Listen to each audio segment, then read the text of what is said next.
नमस्कार, bulletin 13 news मध्ये आपले स्वागत आहे। बुलेटिनच्या बातमीपत्रात महत्त्वाच्या घडामोडी आपण पाहत आहोत। नमस्कार, बुलेटिन 13 न्यूजवर अतिशय महत्त्वाची विशेष बातमी पाहत आहोत। बातमी आहे नांदूर मधमेश्वर एक्सप्रेस कॅनल संदर्भातली। नांदूर मधमेश्वर एक्सप्रेस कॅनलमधून दूषित पाण्याचा प्रवाह होत असून वाहत्या प्रवाहात मृत माशांचा खच पाहायला मिळत आहे।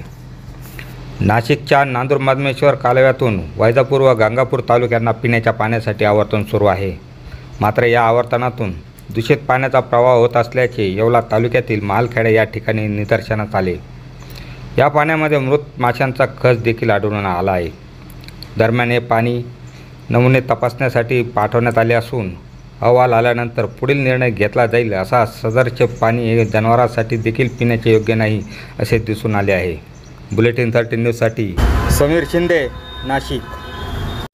अशाच बातम्यांचे नवीन अपडेट जाणून घेण्यासाठी बुलेटिन 13 न्यूज मराठी चॅनलला सबस्क्राइब करा व लाईक करा।